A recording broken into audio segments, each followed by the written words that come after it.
In the name of Allah, the Beneficent, the Most Merciful, I bear witness that there is no God but Allah, and I bear witness that Muhammad is his servant and messenger. I greet you, my beloved brothers and sisters, in the greeting words of peace. We say it in the ancient. In the name of Allah, the Beneficent, the Most Merciful, I bear witness that there is no God but Allah.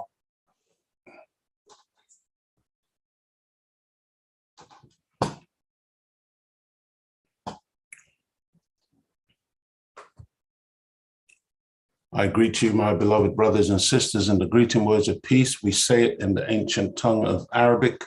Assalamu alaikum. Dear beloved brothers and sisters, welcome, welcome, welcome once again to another episode of the Image and Nation show.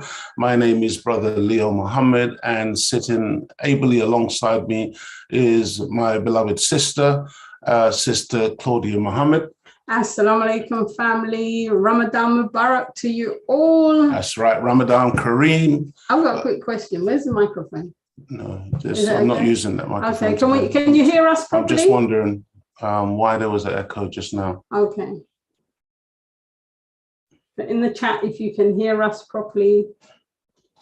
Yes, let us know, please, family, if you can hear properly. I can see my microphone is working, so it's picking up. So hopefully you can hear. I'm a little bit conscious of the fact that these shows over the next 30 days, dear family, will be short shows lasting approximately 1 hour due to our celebration of fasting and praying and reading the Holy Book, the Holy Quran, during this wonderful holy month of Ramadan. So, dear family, please bear with us. And, we just want to have a few fireside chats on the subject of Ramadan and, just really looking at some of the aspects of it to the best of our ability to really point out how important it is for us as a people to engage in such a practice, because it's very, very good for us. It's very, very healthy. It's very, very powerful. It's very, very empowering. It's something that, the ancients have done for so long, in truth. This idea of fasting, this idea of really focus in on the self and going without, this idea of really meditating to some degree on self, with an idea of self-improvement, with an idea of purification, with an idea of cleaning up. And so, it's a wonderful opportunity in truth for all of us. This is something that Muslims do as a matter of really routine on a yearly basis. But, even as Muslims, there are Muslims all over the world who struggle with Ramadan, depending on the time of the year as well. Right. I mean, we've had some Ramadans in the middle of summer, and believe me, when you're going without food and drink, in particular the drink, right, when it's very hot for like 18 hours plus, it's tough, but it's a wonderful exercise. I was going to say, do you remember when we were in the Gambia years ago and we were doing Ramadan? It was quite an early time when we had first started doing Ramadan, and it was so hot, and that was a real trial. You're just thinking of water, and that's what you don't want to be doing. You want to keep your mind focused, and know what it's like to not have. Because we take it for granted that we can always go to the tap, get some water. But in many countries, people don't have clean water. They can't just go to the tap. They don't have a home to go to. So all of these things is what we should be thinking about during Ramadan, is a sacrifice of not having. Yeah, yesterday I met a brother, and, he's not a Muslim. And the conversation kind of started with him saying, well, he was with some Muslims and he asked them about Ramadan. to give a rationale, to give a reason, to explain what is it all about, kind of thing. And basically what he said to me was that, oh, these Muslims, they couldn't give any good reason. They couldn't give for Ramadan, for fasting, you know, what's it all about, kind of thing. So he asked me the question. And so I began to tell him a number of things. And I think I could see within a short time that, having began to explain to him, it's like he wished he had never asked the question. Because, you know, dear family, there are so many good reasons for doing Ramadan. But the point is that how it transpired later, it really came down to this, where at one stage the brother said, well, I don't want nobody dictating to me when I should fast. I said, well, brother, you know, at the end of the day, the prescription for fasting is actually coming from God. That's right. And, you know, at the end of the day, God gives us all the power of choice. That's right. You know, but at the end of the day, I guess that's the difference between a believer and a non-believer. Right. You know, we believe in Allah. We believe in the principles that he's given us for this lifestyle, this way of life. And you have other people who don't believe it, that's fine. You know, and we can't try to impose on anybody our belief system or our practices, our way of devotion. No, it's you know, it's something. But essentially, what the brother was saying is that he don't believe in no God, he don't believe in no Allah. Basically, that, I guess that's where he's coming from.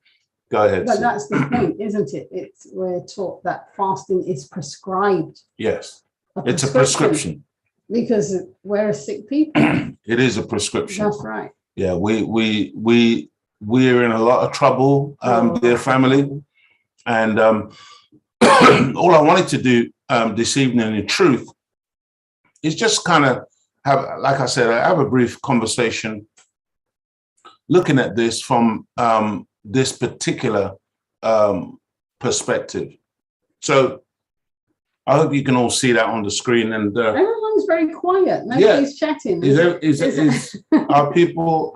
Is the chat enabled? Yeah. Well, I know it's on Zoom. Where is everyone? We can't hear from you. And this is a tweet that was tweeted by the Honourable Minister Louis Farrakhan. And the tweet says, my throat is dry because I haven't drunk any liquid the whole day. And I'm really looking forward to breaking my fast. But the tweet says, this is a great month of Ramadan. But this is the time when we who want to live after the war is over must change and clean up our lives. And nothing will help you clean up your life better than 30 days of the fast of Ramadan. I thought that was beautiful. Very beautiful. And, you know, I wanted to just unpick some of this because the minister says this is a great month of Ramadan, but this is the time when we who want to live after the war. That's right. See, again, do we appreciate, their family, that this world is rapidly descending into world war? I mean, this is some serious business. And the minister is saying, if we want to live beyond the war, you see, survive and get through the war, the conflagration that's unfolding on our planet. You know, it's a wonderful way to begin with this 30 days of fasting. One of the things that I said to the brother yesterday in relation to, you know, some of the points that he was raising, I said, well, did you know that according to statistics, they say that the vast majority of human beings on our planet live on less than $1 a day? Those of us who live in the UK, live in North America, and live in other affluent regions of the planet, in Europe and whatever, we throw away so much food. Yes. We take it for granted that we can walk into our kitchen and turn on the tap and get clean water. Not that we drink from our tap, right? You know, some of the stuff that they put in the water is just diabolical. That's right. Diabolical. Okay, satanic. But that's another story. But the point is this, that there are still places on this planet where people struggle to get clean water to drink. Well, I must say, when I was in Jamaica years ago, the lovely woman I was staying by, they put bleach in the water, the drinking water. Wow. What? Yeah, but what for? What? No, but that's what they. That's how they drink germs it. Yes, or something like that. I couldn't drink it. You know, so one of the reasons why we do Ramadan is, believe it or not, it's as an equalizer. It's to go through 30 days of experiencing what so many people on this planet experience on a daily basis, not by choice, but by circumstance. And so you have Muslims who, you know, very rich and live luxuriously and have a wonderful life. But what if just for 30 days we could get a feeling of that privation that other people go through who are not so well-to-do, who haven't got access to, you know, running water, so to speak. And that's one of the reasons to be an equalizer, for us to experience what other people experience as a necessity and as daily suffering that's unwarranted or that they haven't volunteered for. And so, dear family, you know, this is, again, one of the reasons why this is so important, because unless you can put yourself in the other person's shoes, you know, how can you identify? You see, one of the things that I hear a lot of in the world today is how in the media, they often talk about the politicians being out of touch with the ordinary people. Yes. And it's true. You know, the reality is that so many of those who are so-called representatives of the masses, of the people, don't identify with the masses whatsoever. You know, I think they do all kinds of trickery, like go and learn the price of a bottle of milk and how much 6 eggs cost and all this nonsense, so that they can go on the television and then tell people, oh, you know, my eggs cost such and such, as if they go shopping, kind of thing. When in reality, so many of them don't do that. They haven't got a clue what people are really having to pay at the petrol pump, and so on and so forth. And so Ramadan, dear family, is wonderful as an equalizer. Another thing that I was explaining to this gentleman yesterday was, again, for instance, you know, so many of us struggle with addiction. And, you know, oftentimes you have addicted people and they don't even recognize that they are addicted. We don't recognize that we're addicted because we are in denial. We don't admit to ourselves that we have a problem of addiction. And that addiction could be an addiction to food. It could be an addiction to drugs. It could be an addiction to alcohol. It could be an addiction to sex. It could be, I mean, there's all manner of things that people feel that they can't do without. They can't function throughout the day unless they're sucking on some kind of vape pipe or cigarette.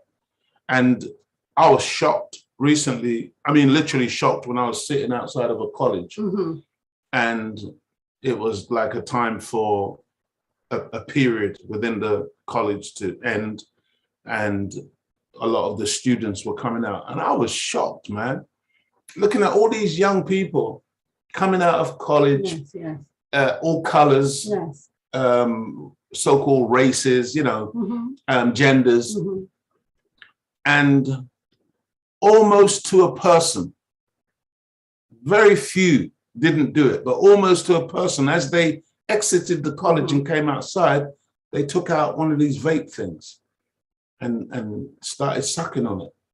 And they were blue and pink and some of them look like big old machines in their hands, and some were little tiny little things. But I said, my God, what has happened? No, but even the small school children, you see them on their way to school vaping. I just think, they just don't realize what they're doing to themselves. It's really sad. Satan's really got the people. Yes. Got the people, man. And the small children that you're talking about, they're looking at the bigger children. They're looking at the older children. They're 12, looking, and 13. My God. And people don't realize that this is, whenever you have something that you feel that you need to the degree where, okay, so you're not allowed to do it in the building, but as soon as you come out of the building, it's the first thing that you do. Oh, that's dangerous. Well, especially when you come off a flight, and as soon as you come off the flight, the people, all those smokers, they've got to have a cigarette. Got to light up. Lunchtime at work, because I know a lot of places it's against the law now to smoke inside. Yes. As soon as that break comes, got to have a cigarette, got to have a drink. So Ramadan is the perfect way to get rid of all these bad habits that we don't actually need. I'm going to come back to that, the thrust of this argument.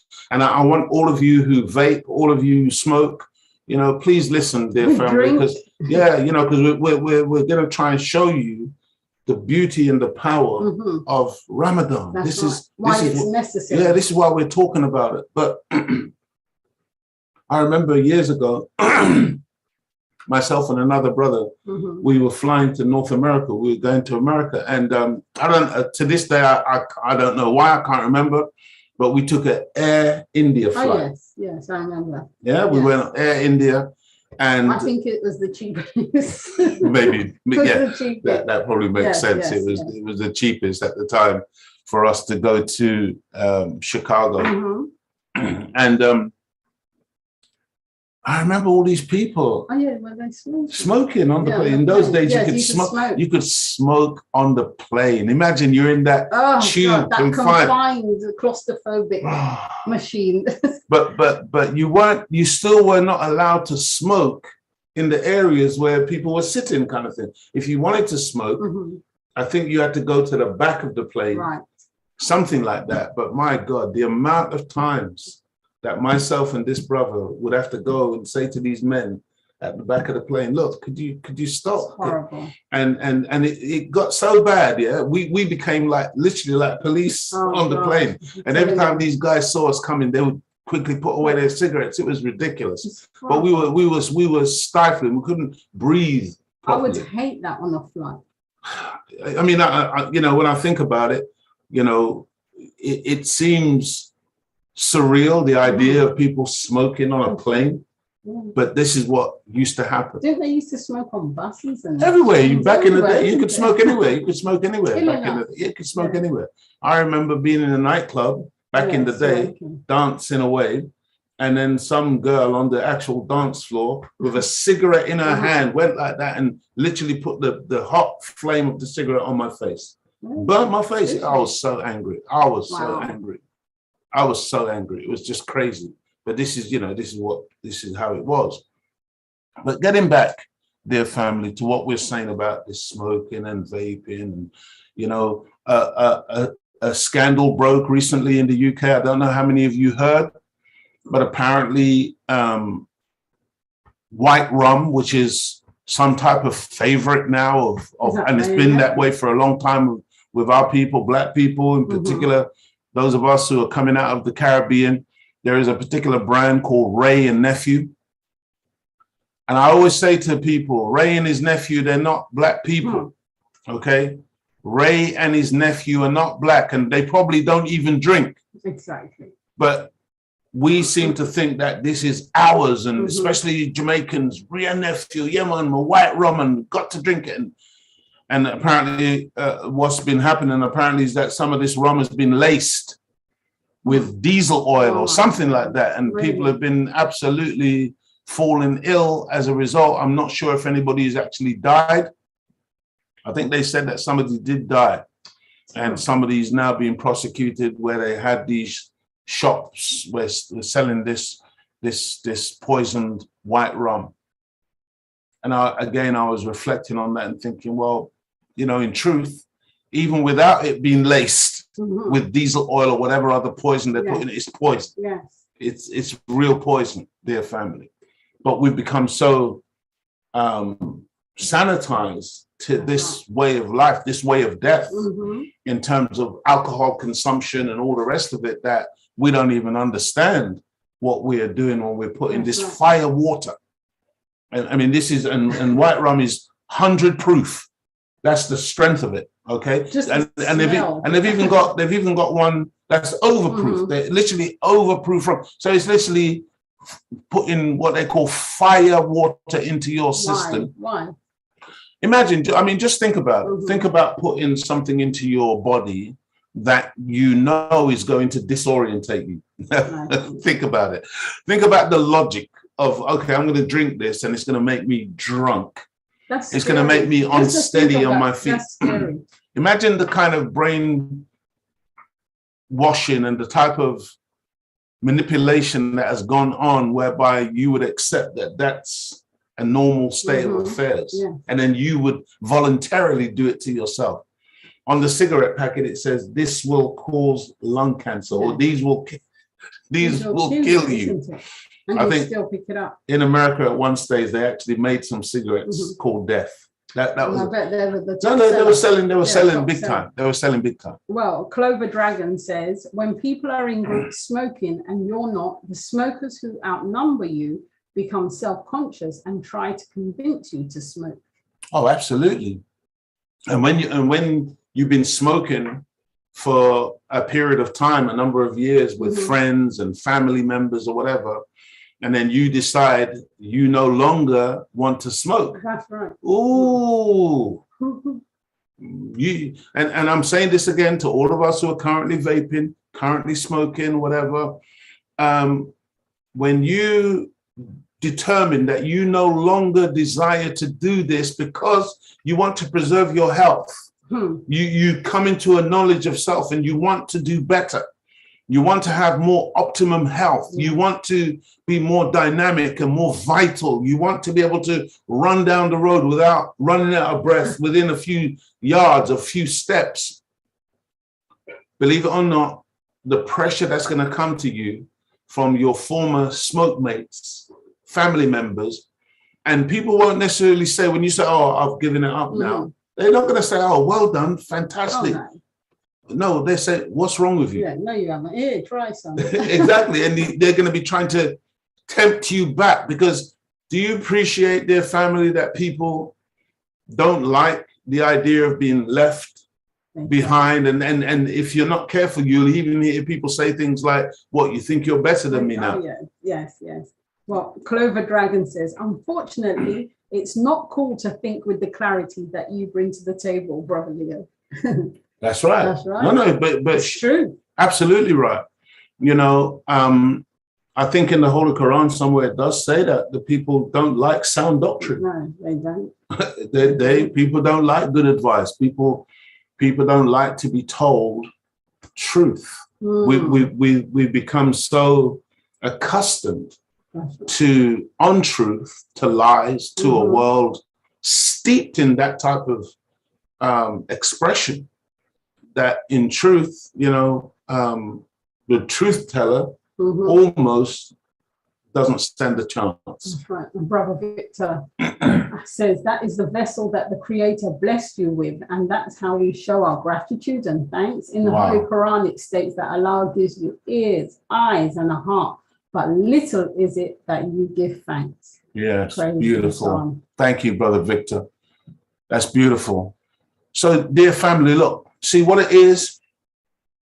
Believe it or not, food is natural.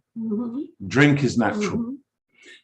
When you can make a determination, sex is natural. when you can make a determination from here. That's right. It's not an accident that this is called your temple. Okay, the temple lobe. It's not an accident. Another word for temple is mosque. Another word for mosque is synagogue, or another word for temple is church. If you want to know where God lives, this is the seat of your thinking, the seat of your intellect, the seat of your intelligence. Believe it or not, dear family, everything beneath this should be controlled by this.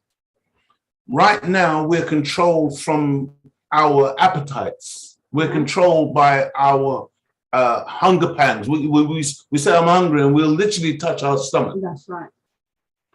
Some of us, we're controlled by our genitalia, by the sex organs. We know that person that we're having sexual relations with, that we should not be having sexual relations with her or him. Why? Because they're married to somebody else. Why? Because they're on the age. Why? Because they're a relative, a family member, a close family member. And we can go on as to the reasons why we shouldn't be doing the thing that we're doing, but we feel compelled by these lower desires, these lower appetites. When you can make up your mind, I think the Honorable Minister Louis Farrakhan says like this, listen to this, dear family. There is nothing more powerful than a mind made up. Can you make up your mind that I'm not going to eat and drink or have sexual relations during the daylight hours over the next 30 days? See, this is the challenge. And do you know what that means? And what you can do if you're able to do that, what that actually means for your life? What it means is that you are demonstrating that you are in charge of you. You are breaking the addictive appetites and processes that drive you to do things that you don't want to do. You're taking charge. Go ahead, sister. Well, it's just showing how you're separating yourself from this world. Because when you're fasting, that's when you notice everybody's eating when you go out on the street. Eating, drinking, and to not do it yourself, that is a mighty achievement. It's awesome, beloved. It's awesome. To say, right, I'm not going to eat, I'm not going to drink. It's awesome. It is. And let me just say this as well. I'm probably going to get in trouble. They're probably going to pull the video down again. YouTube's probably going to give me another strike. But you see, I think the Honorable Minister Louis Farrakhan said that, you know, the one thing we can't live without is truth. That's right. And so just think about, I'm talking to all of you who never got juke. Let's use the language that DJ Mr. P uses. Juke. Yeah, don't get juke. You didn't get that vax, that V, okay? I'm not this. But do you know that if you're one of those people, I'm one of them. Sister Claudia is one of those. Do you understand how strong you are? Do you appreciate the degree and the level of pressure that human beings came under over the last couple of years to take some experimental juke? And many of you may have fallen out with relatives and family members and work colleagues, and some of you lost your jobs because you said, no, I'm not doing it. See, that's strength, man. That's strength. When the whole world is militating towards a particular position and you say, no, not because you're just stubborn and stupid, but because you know that the thing that you're being invited to partake in is wrong. Go ahead, sis. No, I'm just reading Black Mary's comment. She said, I tried fasting, but I couldn't. Truth be told, I could keep practicing hard. I might have to sleep through it. Yeah. But that's how sometimes you have to. No, but that's right. But try. But Black Mary, guess what? You can do it. That's right. You can do it, sister. You wasn't there, but I remember in the early days when I started fasting, and one day I got home and I just got to the top of my stairs. There was like a series of maybe 10 steps to go to my front door, and I got to the top, and I even had bean pie in my hand and everything. And the next thing I know, I was on the ground. I fell down, just fainted because I wasn't used to fasting. But I remember when we first started the 3-day fast. Yes. We used to stay in bed because we couldn't handle it. Well, let's qualify. Okay, no, I'm saying yes. I will say myself. Yeah, no, because I don't want the people to think, oh, Brother Leo and Sister Claudia just late. No, she used to lay in the bed. Well, this is when I'm still young. Yeah, but this was when I was about 18 years old. Yes. Remember, still in the world and told about fasting. And you were trying it. Yeah. So we'd start, the last meal was on Thursday. Yes. So we wouldn't eat Friday, Saturday, and Saturday I love to eat. Yes. Saturday is a great day. Well, the weekend was always a time to indulge in food, isn't it, really? Yes, wonderful time to eat. But yeah, to get through, I would sleep, stay in bed all day Friday, Saturday struggle and go to the shops and buy things that I didn't actually need. But you were thinking about eating the next day. And then when it was time to break the fast, then you don't really, sometimes you're thinking, I'm not even really hungry now, because you know you've done it. Yes, but just for those who don't know, what Sister Claudia just mentioned is very important. Again, in the Nation of Islam, we generally practice what's called how to eat to live. And we did a whole series of shows on how to eat to live, and we will revisit it because it's that important. Yes. But in the program given to us by the Most Honorable Elijah Muhammad entitled How to Eat to Live, there are 2 books, book 1 and book 2, very, very powerful. The practice generally is 1 meal a day. In the Nation of Islam, that's what we eat. We eat 1 meal every 24 hours, nothing in between. That's right. No snacks, little bit of this, little bit of chocolate, little bit of sucking a sweet, eating some chewing gum. None of that, beloved. The most is a cup of coffee, a cup of tea, some water, nothing thick like some milk or juice. That's all food. And so the general practice is 1 meal a day, 1 meal every 24 hours, trying to eat at the optimum time. Between 4 and 6 in the evening is the optimum time. For a lot of us, it doesn't work out that way. It's almost impossible because we're still on the road at those times or whatever. So, but you try to eat your meal within a restricted period of time, 2 hours really. You shouldn't really be eating for 5 and 6 hours into the night. Don't do it. You're not doing 1 meal a day. And a lot of us lie to ourselves, say that we're doing 1 meal a day when we're just eating. We'll start from 4 o'clock till 4 o'clock till 10 o'clock at night. You're not doing 1 meal a day, okay? So that 1 meal a day is the general principle. And then we fast 3 days in every month, okay? And the 3-day fast begins, and this is what Sister Claudia just talked about. She used to do that. We still do that. We still do that because that's. But I just don't lay in bed. No. I'm active. Yeah, now we do the 3-day fast. You can exercise. It's not a problem. You just work, just get on with things. But in the early days of starting, because we're really addressing this to Black Mary, because we're saying, sister, don't feel bad. Don't feel that, oh, there's something wrong with you. Right. Oh, because you know, when you first try fasting, when you're used to eating, snacking and having all these things, it can make you very irritable. You might want to slap somebody. You might feel a bit vexed. You might think that you're doing something harmful to yourself. You're really not.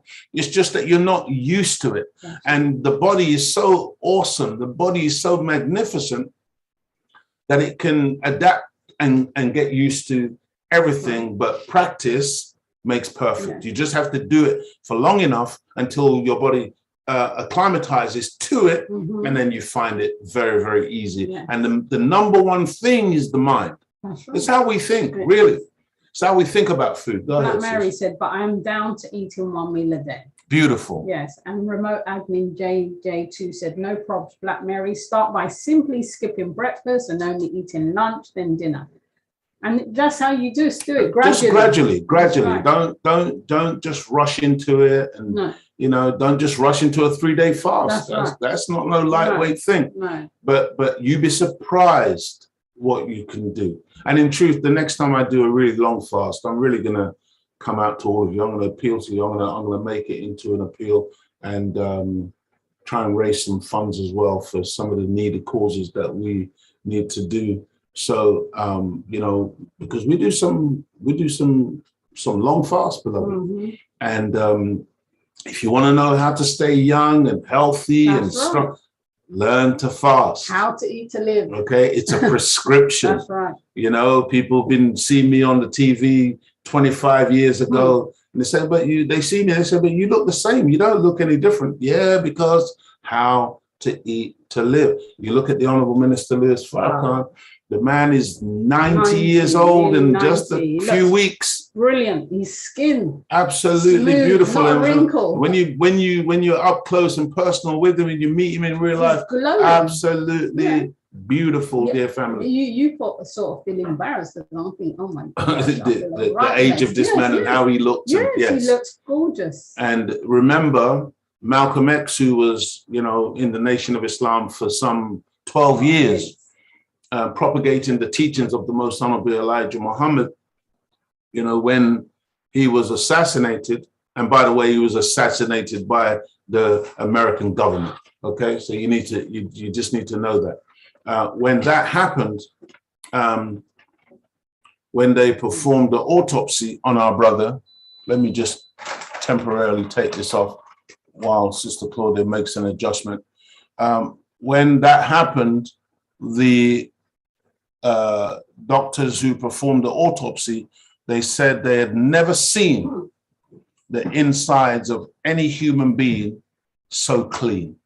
Okay, because Malcolm was one of those who practiced how to eat to live. And the Honorable Minister Louis Farrakhan, you know, bears witness to Malcolm's practice, that, you know, he never saw Malcolm eat outside of the strict regime of the dietary law that we follow in the Nation of Islam. And so, dear family, you know, as we begin to wind down over the next 20 or so minutes, I'm saying that if you can summon your will, so this is where the term willpower comes from. You have the power. When you say, I will do this or I will do that, you're talking about your willpower. You're talking about your ability to say be, and it is. You can determine what your life is. You can live your life on purpose. Yeah. Your life, my life does not have to be an accident. Okay, which, go ahead, sister. No, and I was going to say that people think, the strength is in the muscles and everything like that. But when you can be in a restaurant full of people and you are saying, no, I'm not eating, isn't it? Absolutely. That is real power. Absolutely. But even better than the restaurant, dear family, it's in your house. That's right, in your house. And you've got a fridge full of food. That's right. You've got cupboards full of food. And you can say, you know what? I'm not having any food today. Right. Do you know what kind of feeling that gives you when the next day comes around and you had skipped that day food? You then realize who's in charge. Right. It's not a lightweight thing I'm talking about here. Even better, you know, how many times we've fasting and cooking for the family. Well, I was going to say big up to the mothers, excuse me, to the mothers who are doing the Ramadan fast, and they still have to cook for their young children. Yes. And you know, that takes a lot of willpower. The smell of the food, you know. Especially if the child wastes the food, and you're thinking. Yeah, but even worse than that, because you know, like if you're a good cook, a good chef, praise be you have to taste No, yeah, I no, don't. no, I know that, but that's the point. Yes. But again, this is how people will sometimes give into their appetite, give into their weakness, because but I've got to taste it. No, you haven't. No, you haven't. Do that, especially those of us African Caribbean people. Come on, man. We know how to. Like some people, they need a book to cook. No, you just throw the salt in. We don't Imagine need no that. book. Yeah, you know how to measure. You don't have to play around when it comes to your seasonings or whatever. Oh, I've got to take. No, you haven't. No, that's right. You cook the food. You know it's good. You know it's beautiful because you got that feel, that sense. And then when you feed people, oh, you feel great. And you're fasting. Oh man, because I've been around people when I've been fasting, and they're looking at me and they're like feeling guilty, like, oh, sorry. Yes, look, please. But that's respect. No, but it's not really in the sense that I understand, but I don't want people, and I always say to people, don't worry, it's not an issue, because to be honest with you, I'm going to let you come in, sister, but to be honest with you, you see, family, if you're fasting and somebody's eating and you're all vexed and twisted up and you're not fasting, you are starving. Okay, there's a difference. When you're fasting, it's voluntary, and you have got to be able to. If anybody's eating or there's food around, it should have no bearing whatsoever, because you've made a decision. Yes, but people around you should be respectful, because I saw something on Instagram just the other day. I don't know this basketball player who's obviously Muslim fasting, and the team said, yeah. And he was just about to take the drink. Wow, really? And then quite a few of them done it. And I thought, you see, that's so cruel. Trying to tempt. Yes, but anyway, let's go to the family. Brother Victor says, fasting manifests to us that, oh, where's it gone? Oh, did I lose you? No, sorry. Hold on. Where is it? Were you looking for the chat? Yeah. Hold on. Are you not able to scroll? Right. Hold on. Right. Fasting manifests to us that is in us a glimpse of how powerful we could be and used to be. It's about taking back control over our mind, because our bodies are ruling us. It's about mind over matter. Praise be to Allah. Thank you for that, Brother Victor. And our sister JJ. Good evening, Brother Leo and Sister Claudia. I am looking forward to Eat to Live teachings. I fast once a week.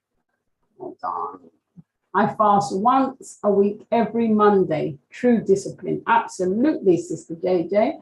And Brother Victor says, do not let our bodies rule us. Urges to eat can be overcome once we make up our minds to take control. And I'll go to my YouTube family, and Clover Dragon, hold on, Black Mary says, because this is all valuable information. Black Mary, I work the night shift and my eating pattern is so off because I eat in the morning. That messes you up. That messes you up. When getting off work, that's the one meal I have. Wow. And Stuart Grief says, for the new participants in fasting, reading is a good option, good for consuming time effortlessly. Absolutely. Black Mary said, I will work on a transitional phase, though, to work my way to the evening meal plan. If you can do that, dear sister, that would be so beneficial to your health. It's really, I don't think it's the best idea to be eating in the morning as the main meal. Certainly it's better if you can have that. Because if you're doing nights, and I mean, I don't know why you're doing nights at the present time, but again, eventually, if you can get off nights, that's the best. If you're not, because literally, the way God designed us, the night is for sleeping. That's right. And the day is for working. And so whenever we can make that type of transition as well into work that's more fitting for the lifestyle that we want to live, the better. But I know for some people it's not optional. I was doing night work at one stage as well, just to try and make ends meet and pay the bills and all the rest of it. Because this nice, is no, not at all. You know, working through the night. But this is what many of us are forced to do just to survive in a world like this. What did Bob Marley say? He said they made their world so hard. Every day you got to keep on fighting. And so, dear family, this concept of fasting, it really, I think somebody just said about reading. Yes. And how that helps to pass the time. It's wonderful. It's wonderful. But what happens during Ramadan as well is that you find that you do get a bit quiet. It's lovely. You know what I mean? It's so much more peaceful. And I think I said this last week. I want to say it again. And I want all of you to really look at the different worlds that we live in, because there are different worlds. You know, when you hear about the end of the world, some people think, oh, that means the end of the earth. It's no. End of somebody's world. The end of somebody's world. It's not the end of the planet Earth. 24,896 miles in its circumference. It's not the end. 196,940,000 square miles in its mass of land and water. Okay. It's not you know, those are people suffering from delusions of grandeur, like they can destroy this planet. Yeah. No. This planet belongs to God. Okay. And he lets us roam around and do some foolishness for a while until he determines, okay, playtime is over. But we're not going to destroy this, dear family. But suffice to say that, you know, fasting is something that is so beautiful. It can really help us to get back in touch with the earth, get back in touch with the planet, get back in touch with God. That's right. And when you're not completely focused on food all the time, because, you know, this is what I said last week, this is what I'm going to say again this week. If you study the Eastern world, if you study like the Middle East and these countries, you'll find that, you know, I mean, think about it. Think about the largest buildings in the Western world. The largest buildings in the Western world, they're like sports stadiums. They revolve around what the most honorable Elijah Muhammad called sport and play. As the Holy Quran says. What are the largest buildings in the so-called East, in the Middle East? They're mosques. Okay. Did you know that they've got a mosque in Mecca that can take 2 million people? I mean, think about a building that can hold that amount of people, and it's dedicated to prayer. In that part of the world, your day revolves around your 5 prayers. Whereas in this world, in the Western world, your day revolves around breakfast, lunch, dinner, that's right, tea, supper, brunch, and all the snacks in between. Yes. It's all about food. Yes. Just think about that. So in other words, this is about your appetites. That can't be good, dear family. That cannot be a good thing. And again, I want to point us to this.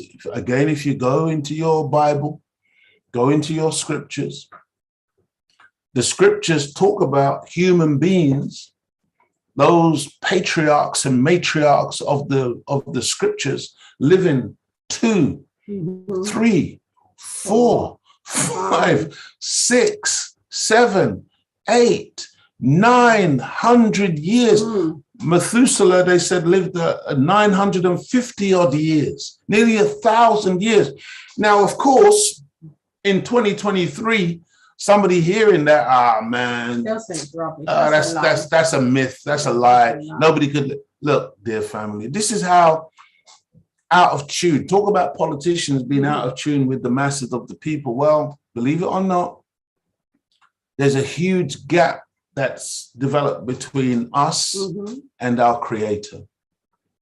As original people, man, we once knew how to eat, to live. Right. And what the Most Honorable Elijah Muhammad has introduced us to, and what the Honorable Minister Louis Farrakhan has taught us about what he introduced us to in How to Eat to Live, is taking us back to the ancient ways of those who had longevity. What does the scripture in the Bible say about when Jesus comes, when the Christ comes?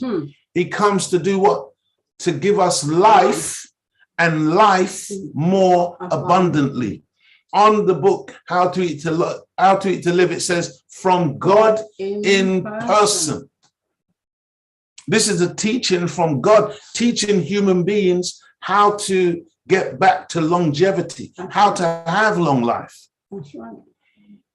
And it sounds crazy and fanciful in a world like this, but man, that's how we used to be.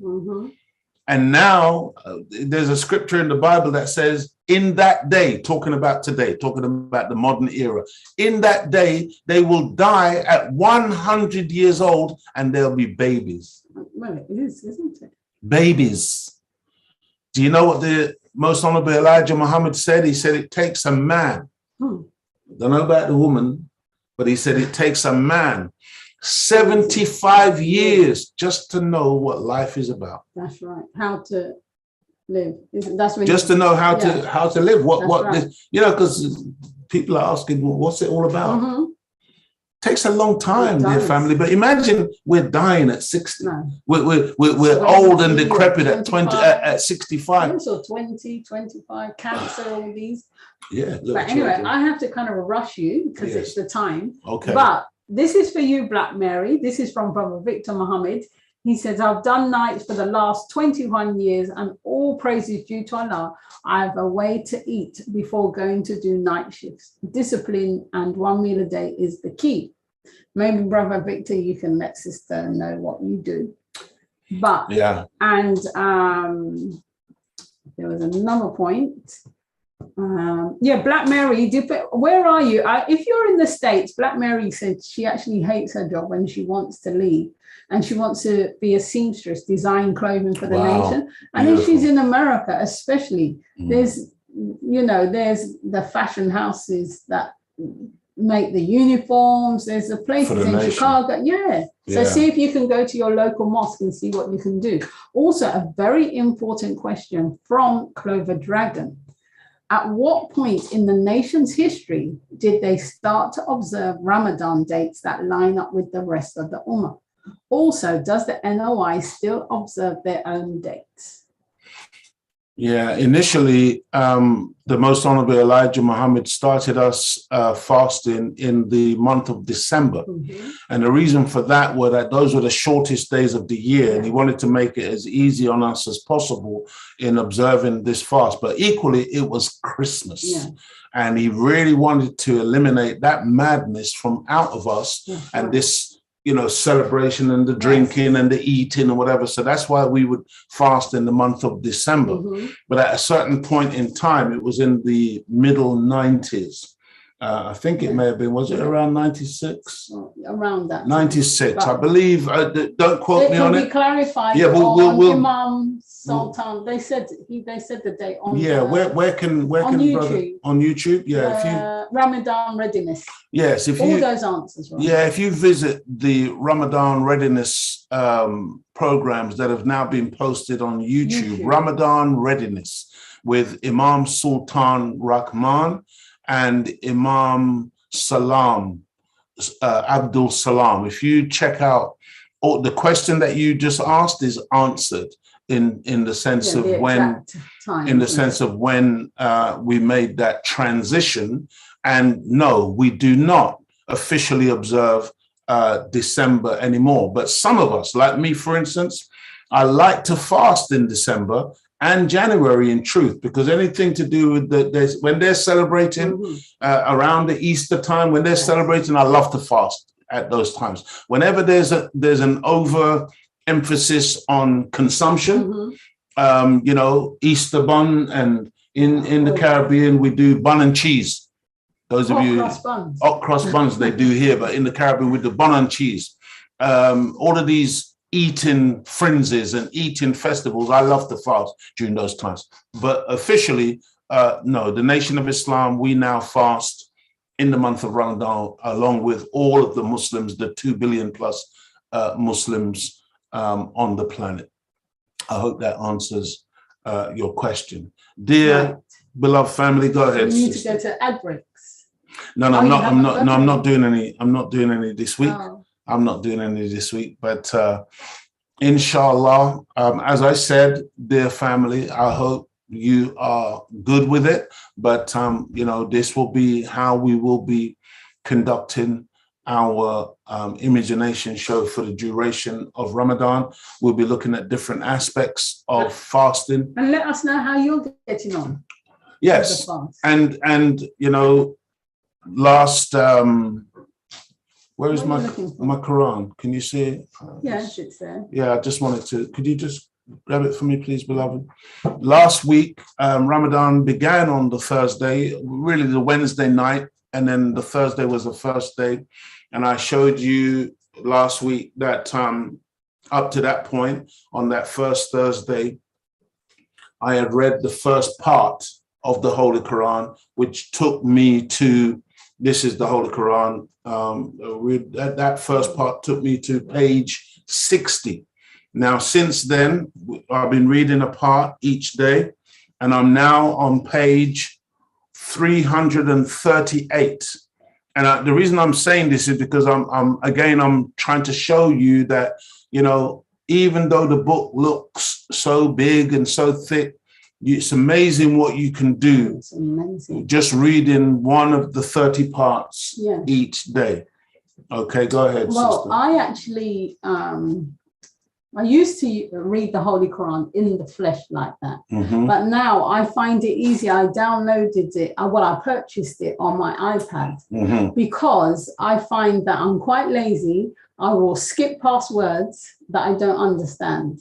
You see, but when I'm on the iPad, you just press the word that you don't understand, and the dictionary comes up, and then I make a note of that word. So, and can I just say something on that? Because I think it's really important what you're saying, Sister Claudia, and just to say to the brothers and sisters who are on here, you know, some years ago, the Honorable Minister Louis Farrakhan sent us to study a technology, a tool called Dianetics. And something that we learned while studying Dianetics is that whenever you're reading something, dear family, and you become bored, or you know, you start to drift, or you get tired, whatever, you have gone past a word that you have not understood. That's right. And the way to read and read effectively and to get the maximum out of what you're reading is never skip a word, never go past a word that you don't understand. Right. Okay, stop, look up that word. So this is why what Sister Claudia is saying is so important, because if you can, you know, get the thing electronically where you can do all of that, explain how that works. So what it is, it's on my iPad. So it's the Holy Quran. You pay £1.99 for the book, and then you just read it. Yes. And so you can, because it's touchscreen, you just touch the word that you don't understand. And because when I was reading the actual physical book in my hand, just going through, not understanding what the words were. Yeah. And now I find that I get excited to go to the Holy Quran, because I'm thinking, oh, wow, so that word means that. So now that verse made sense to me. Right. So I think it's very important because I think you can be a little bit under pressure. Oh gosh, I've got to hurry up, I've got to read this part. No, take your time and really look over the words that you're reading, because it does make sense. Yes, beautiful.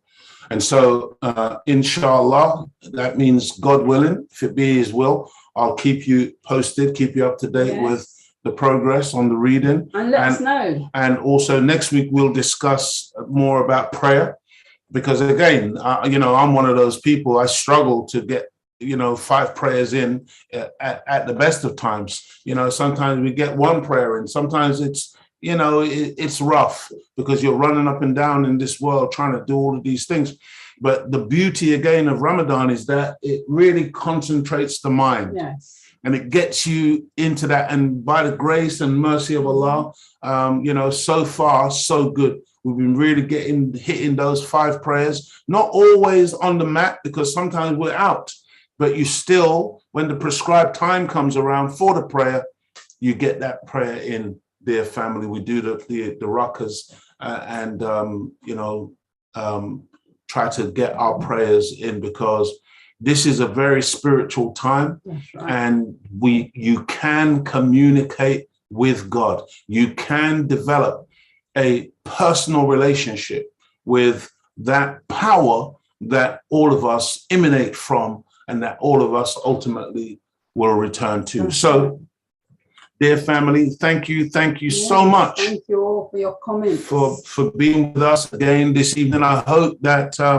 you got something out of this evening. I hope that it was stimulating and inspiring for you. And we're looking forward to getting back together again next week, inshallah, God willing. Anything from yourself, Sister Claudia? Any final words? Family from Los Angeles, thank you. Suriname. Yeah, where's everybody from? Let's. I want to hear where people are from. Black Mary. So contact the mosque in California. Is that brother? That's 27. Yes. That's Mosque 27. Okay. Yeah. So contact them. I can't remember brother's name. Yeah, he's a biker. He's I can see his California. Face. Yeah, Yes. that sunshine. And Yes. but he was formerly Minister Tony. Yeah, but Okay, but he has a new name, an Islamic name. But I'm sure if you go online, you should easily be able to find. Yes, go to that mosque. You know, Mosque 27. If you typed in Mosque 27, Google Mosque 27 LA, I'm sure information will come up. You'll be a great asset. An address will come up. And yeah, don't underestimate yourself in terms of your value and your worth to your nation. Right.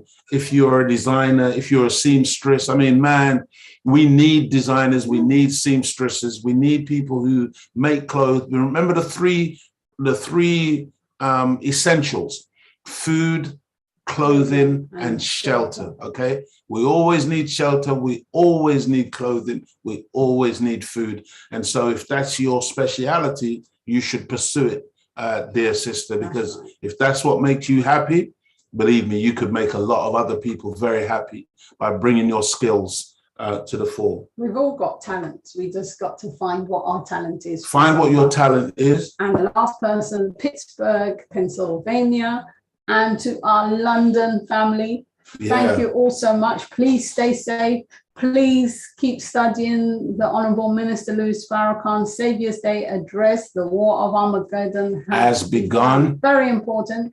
And try and tune into Final Call radio, and also try and get the Final Call newspaper. You can get it electronically online, you know, because again, there's so much lies in the world. You want an injection of truth. That's right. Okay, the real truth. Consistently, you know, a real newspaper that's going to actually tell you the truth and what's going on, also from the perspective of the Most High God. That's right. And just to say thank you, Brother Victor, Sister JJ, Brother Clive. Thank you all for your contributions. May Allah bless. May Allah bless you all, because we need it. Absolutely. We as we go deeper into it, we'll talk more about the dark hour as well. Right. May Allah bless you as we greet you as we found you. Assalamu alaikum. Ramadan Mubarak. Abdul Malik Saeed. Thank you. There you go. That's our brother. That's our brother in LA. Abdul Malik Saeed. Thank you, brother. Okay. Victor. Beautiful brother. And that's Mosque 27 in Los Angeles. Very famous mosque in the Nation of Islam. A lot of wonderful things have come out of that place. And so check it out, please. And thank you, Sister Lorna. Thank you. Take care, family. Wa alaikum salam.